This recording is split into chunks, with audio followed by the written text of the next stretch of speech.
Hello, my friends, and welcome back to the Here's What We Know live stream. I know I took a couple of weeks off for my birthday. So what are you going to do?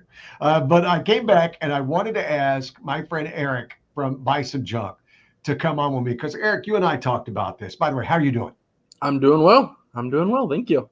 Man, on a day like this, when it's like a 90s closing into 100, man, what you do, you guys, your crews earn their money on days like We've this, don't they? we've been lucky. We're up working up in the hills the last yesterday and today, so we get a little bit of relief.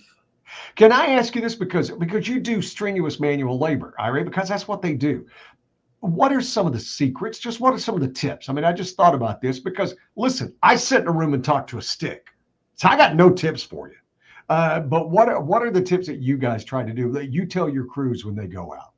The biggest thing is just hydration, and make sure you eat. Get the calories in, get the water in, and your body acclimates after a while. See, I think that's the part everybody forgets because when you get hot, nobody wants to eat. Yeah. And that is a self-defeating purpose. Yeah. Because your body's just burning through that way. And that's one of the things I told you and I asked you to come on here. One of the things I really appreciate about what you guys do at Bison Junk and Junk Removal, and it's more complicated than what you just think. There's so many things that as we've talked about before, had him on before. If you want to get rid of a hot tub, if you want to get rid of sheds and stuff, there's all this stuff that you don't think about. But I've always been impressed by how committed you guys are to reusing and recycling. And I'm going to say this because you can't. I know there's a lot of companies who say they're going to do it, but they don't. That's me talking. That's my experience. I've always loved how committed. The first time I sat down with you, that's the first thing you sat down and said, this is what we do. This is why we're different. What does reuse and recycle actually mean? Because we hear those words, but I don't know if we actually put the meaning behind them. And it means getting items when possible into the hands of people who can use it. And sometimes we could take 90% of the stuff we have and we can go donate it to a lot of these thrift stores. Did you hear that? 90%. And maybe it's a little less, maybe it's 75%, but in the end we can take it and we can drop it off at a thrift store and they might try and sell it, and if it doesn't sell after a month, then they toss it and the cycle goes on. And there's a lot of stuff and knickknacks and stuff like that we do where we're different and trying to be better than everybody in the industry is. I would rather be able to take that desk and get it to a nonprofit or get it to a school, or get it to a church, or, sell it at a discounted price to a startup business and then be able to donate the revenue from that and that money to a nonprofit. We make our money off of the job itself.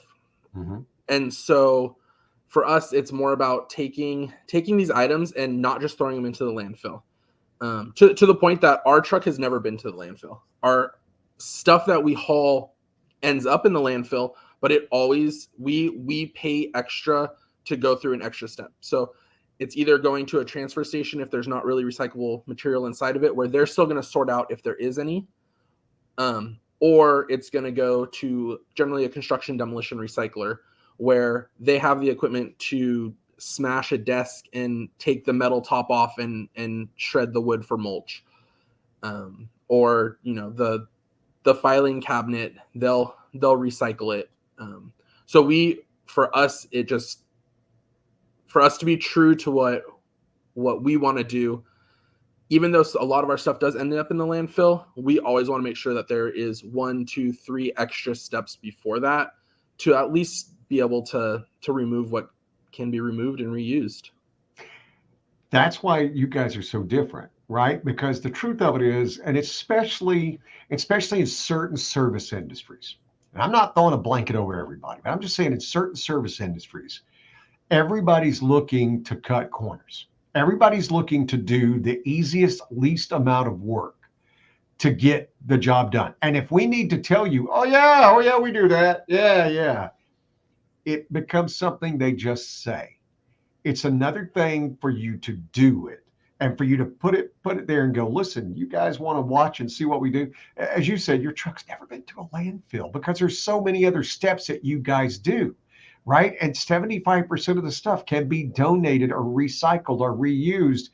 And when I was growing up, Earth Day, whatever, right? But it's just not the way we thought of things. The beautiful thing about being alive today is we all realize, yeah, there's what, almost 8 billion of us now. We need to start thinking about this. We need to start thinking about how we can be better stewards of the planet.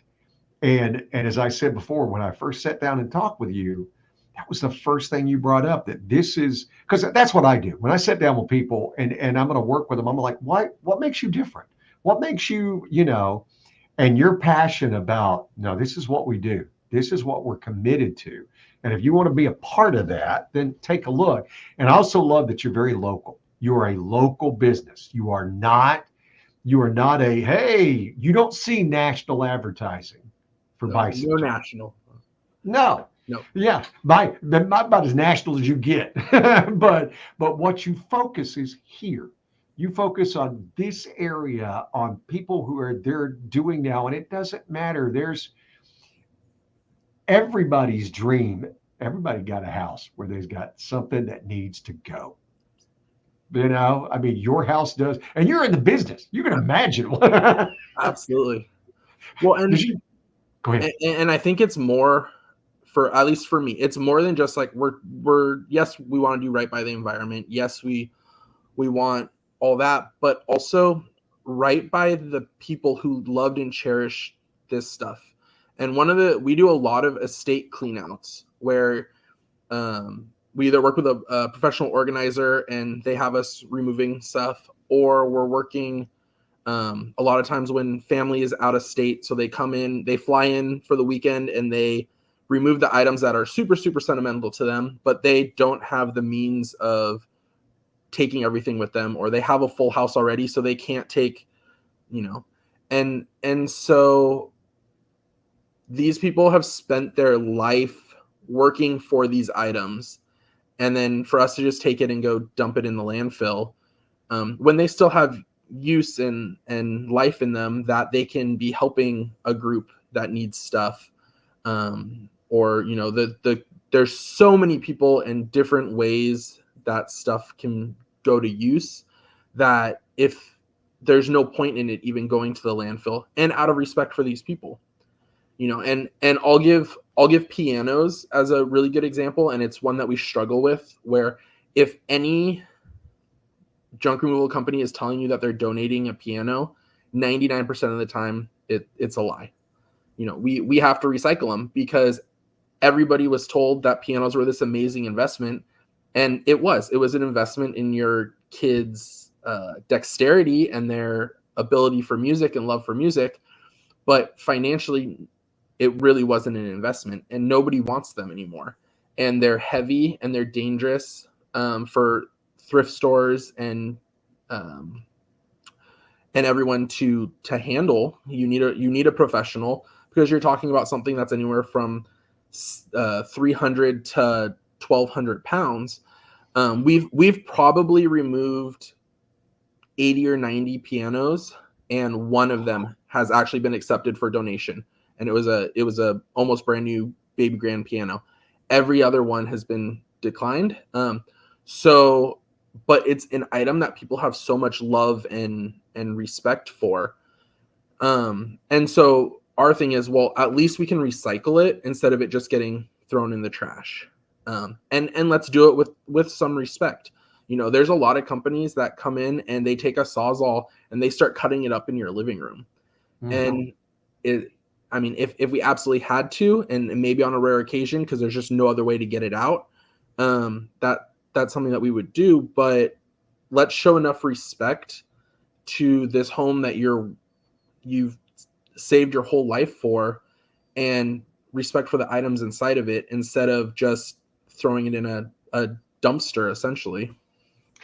I love that answer. I did not expect it. You blew me away with that we want to show respect to these loved and cherished items, right? Absolutely. And you don't think about that. You're exactly right. There are things that, our parents have collected in a part of our childhood or whatever. If we had a sibling and this was something that was big on them, and just knowing that somebody cares, somebody realizes that that was a cherished thing to someone, and treating it with, see, I love that. Out of all these times I've talked to you, I still, every now and you'll say something that just makes me go, I never thought of it that way. And you're exactly right. It's great. They're called Bison Junk Removal, and they work around making things just like you heard that local. They're going to treat your stuff with respect. They're going to make it work. They're going to donate it. They're going to reuse it. My friend, as always, you say something that makes me go, wow. I so appreciate it, and tell the crews to eat and drink the water today. Absolutely. All right, Eric, thank you so much. Thank you, Gary. We'll talk to you soon.